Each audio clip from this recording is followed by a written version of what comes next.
Assalamualaikum. Nama saya Muhammad Musharraf bin Mustafa dan nombor metrik saya 10DTK20F 2017. Saya daripada Jabatan Kejuruteraan Elektrik dan saya berasal daripada Politeknik Seberang Perai. Hari ini kami akan membentangkan e-folio yang bertajuk Rokok Elektronik sebagai Rokok Moden Masa Kini. Ini antara ahli kumpulan yang bersama-sama membuat e-folio. Untuk pengenalan, rokok elektronik ataupun vape adalah juga dikenali sebagai Electronic Nicotine Delivery System, iaitu ENDS ataupun e-cigarette. Ianya adalah sebuah inovasi dalam industri tembakau yang menggabungkan teknologi moden dengan kebiasaan merokok konvensional. Perbezaan antara e-cigarette dan juga rokok konvensional adalah rokok elektronik ini tidak membakar tembakau secara langsung. Ia menggunakan bateri untuk menghasilkan aerosol, iaitu wap, yang mengandungi nikotin dan bahan kimia lainnya yang diberikan kepada penggunanya melalui inhalasi. Untuk objektif yang pertama ialah untuk mengurangkan risiko kesihatan. Tujuan utama rokok elektronik adalah memberikan alternatif yang lebih selamat kepada perokok yang ingin mengurangkan risiko kesihatan yang berkaitan dengan merokok. Berbanding dengan rokok konvensional yang menghasilkan asap tembakau yang mengandungi pelbagai bahan kimia lainnya, rokok elektronik ini berjaya menghasilkan wap yang dianggap lebih kurang berbahaya pada kesihatan. Untuk objektif yang kedua, untuk membantu penghentian rokok.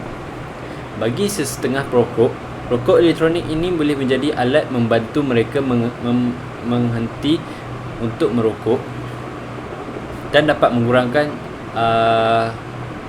mengurangkan risiko kesihatan. Pengguna rokok elektronik ini dapat secara beransur-ansur mengurangkan tahap nikotin yang dikonsumsikan dengan memilih cecair dengan kepekatan nikotin yang lebih rendah dari masa ke semasa. Ini dapat membantu mengurangkan ketagihan nikotin dan secara berperingkat menghentikan kebiasaan merokok. Untuk objektif yang ketiga, untuk pengurangan pendedahan alam sekitar. Rokok konvensional menghasilkan asap yang mencemarkan udara dan boleh mempengaruhi kualiti udara di sekeliling perokok dan bukan perokok. Rokok elektronik ini dapat mengurangkan pendedahan asap kerana tiada pembakaran tembakau yang berlaku. Hasilnya, rokok elektronik ini dianggap lebih mesra alam dan mengurangkan impak negatif ke atas alam sekitar. Untuk objektif yang keempat, iaitu pilihan rasa yang pelbagai. Rokok elektronik ini menawarkan pelbagai pilihan rasa yang boleh disesuaikan dengan keutamaan individu. Ini termasuk rasa buah-buahan, minuman, makanan dan lain-lain lagi. Pilihan rasa yang pelbagai ini menjadikan rokok elektronik ini lebih menarik kepada setengah perokok, terutama mereka yang ingin mencuba pengalaman yang berbeza daripada merokok konvensional. Assalamualaikum, saya Irsyaduddin bin Muhammad Sofian. Nombor metrik saya 10DK20F2016. Saya daripada Jabatan Kejuruteraan Elektrik. Saya berasal daripada Politeknik Seberang Perai. Untuk ulasan isu menurut pandangan sains. Yang pertama, kajian kesihatan yang meningkat. Dalam beberapa tahun terakhir, banyak kajian ilmiah dilakukan untuk menilai kesan rokok elektronik terhadap kesihatan manusia. Kajian-kajian ini melibatkan pengukuran efek penggunaan rokok elektronik terhadap sistem pernafasan, jantung dan organ tubuh lainnya. Latar belakang ini memberi landasan kepada ulasan ilmiah dan analisis mengenai rokok elektronik. Yang kedua, iaitu pertumbuhan penggunaan rokok elektronik.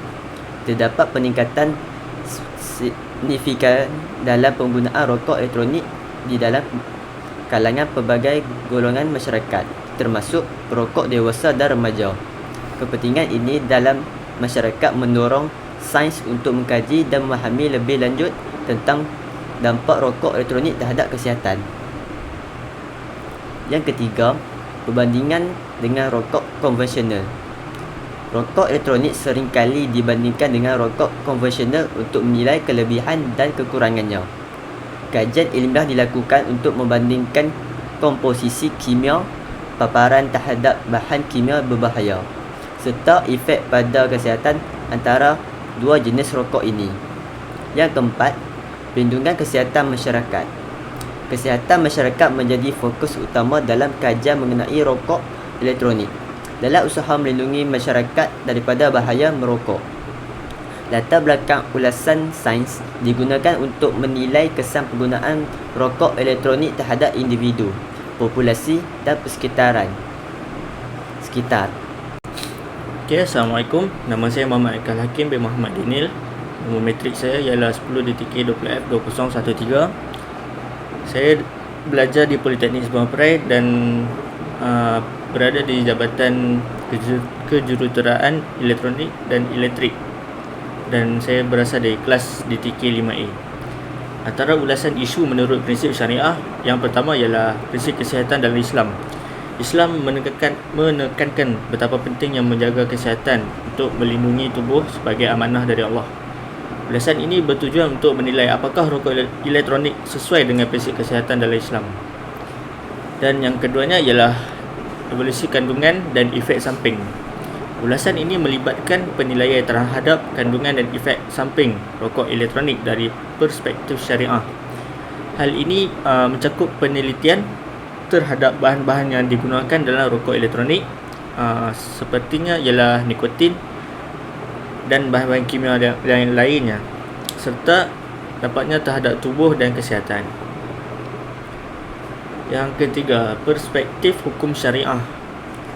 Ulasan ini mencakup penilaian apakah penggunaan rokok elektronik melanggar hukum-hukum syariah yang berkaitan dengan kesihatan, ketergantungan dan perlindungan tubuh badan. Okey, dan yang keempat, pandangan ulama dan fatwa pula.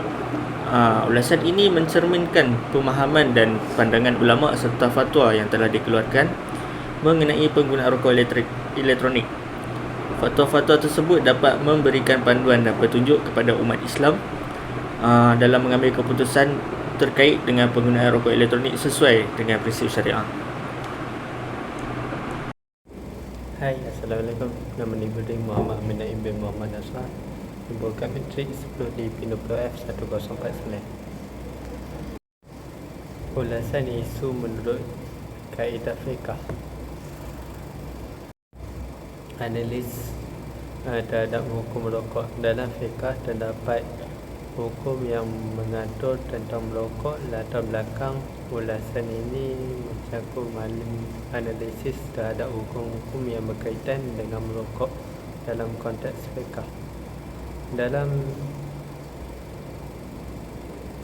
baik dari sudut kebolehan halal, larangan haram ataupun kemungkinan adanya kecualian ataupun rukhsah dalam beberapa situasi. Fatwa ulama pula. Latar belakang ulasan ini mencerminkan fatwa yang terdapat ulama terkait dengan penggunaan rokok elektronik. Pendapat-pendapat ini dapat mencangkumi pandangan tentang kebolehan atau larangan penggunaan rokok elektronik dasar hukum Islam. Implikasi terhadap kesihatan dan dampak sosial. Selain pertimbangan hukum, latar belakang ulasan ini juga melibatkan analisis terhadap implikasi rokok elektronik terhadap kesihatan dan dampak sosial dalam konteks fiqh. Hal ini mencakumi penilaian terhadap pengaruh rokok elektronik terhadap tubuh, kebiasaan hidup sihat dan pengaruhnya dalam masyarakat. Pembandingan rokok konvensional. Dalam konteks fiqah, latar belakang ulasan ini mencakumi pendapat antara rokok elektronik dan rokok konvensional. Penilaian dilakukan terhadap kesamaan dan perbezaan dalam hal komposisi, efek terhadap kesihatan serta penilaian hukum masing-masing.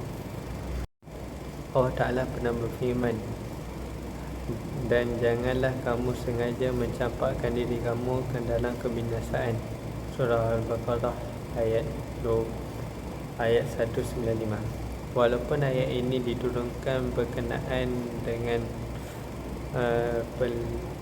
belanjaan infak fisabilillah, tetapi keumuman ayat ini merangkumi segala bentuk perbuatan yang membawa kepada pembinasaan sebagaimana diperjelaskan dalam Al-Quran.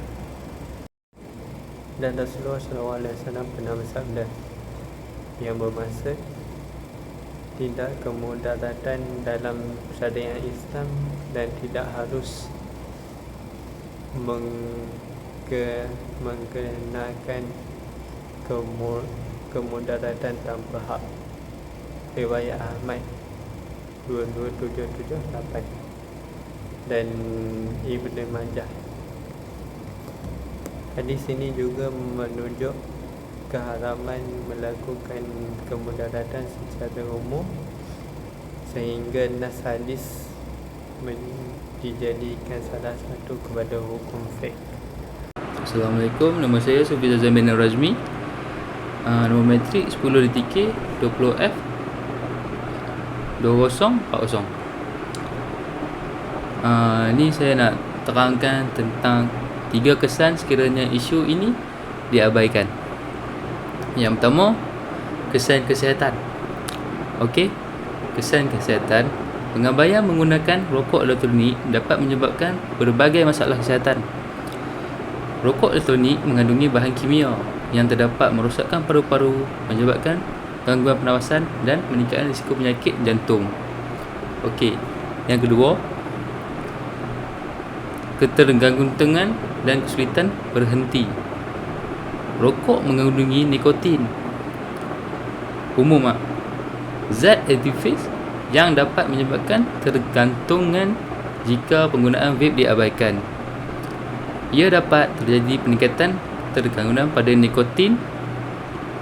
Hal ini dapat menyulitkan proses pemberhentian dan meninggalkan kebiasaan merokok elektronik. Okey, yang ketiga, kesan pada lingkungan. Pengabaian penggunaan rokok elektronik juga dapat berdampak negatif pada lingkungan. Rokok elektronik menghasilkan limbah elektronik termasuk bateri dan perantan elektronik yang sulit terurai.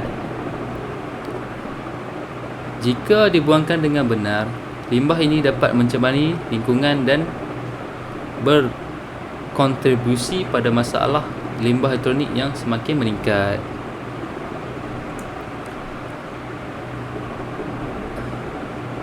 Kesimpulan daripada saranan berdasarkan pandangan syariah, etika Islam, prinsip syariah dan pengetahuan sains, dapat disimpulkan bahawa penggunaan rokok elektronik, vape dan dampak negatif pada kesihatan jiwa, lingkungan dan masyarakat umum. Prinsip-prinsip Islam menekankan pentingan menjaga kesihatan, melindungi jiwa, melihara harta dengan bijaksana dan tidak membahayakan orang lain.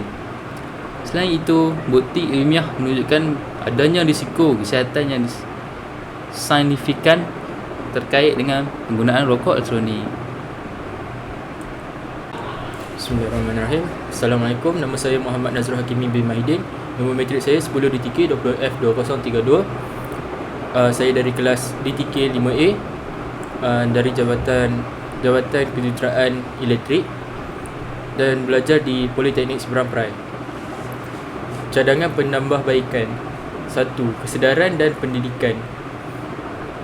Meningkat kesedaran tentang risiko kesihatan yang berkaitan dengan e-rokok ialah penting.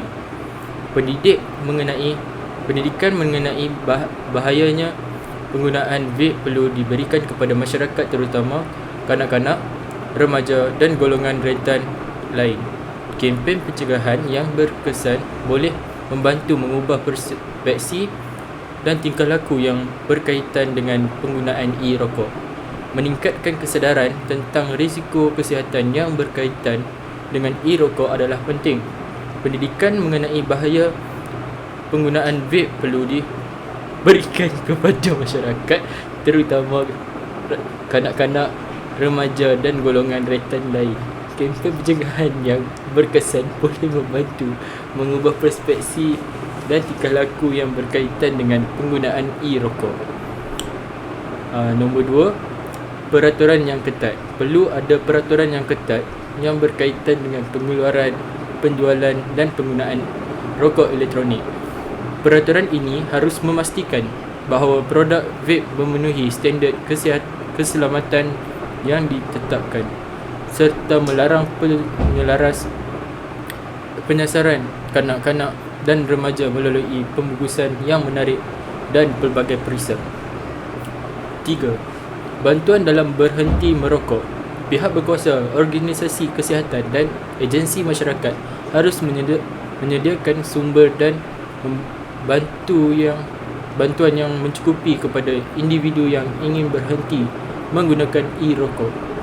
Program berhenti merokok dan sokongan psikologi dapat membantu pengguna vape mengatasi pergantungan dan menghentikan tabiat tersebut. Yang keempat, penyelidikan lanjutan. Penyelidikan lanjutan diperlukan mengenai kesan jangka panjang penggunaan rokok elektronik terhadap kesihatan.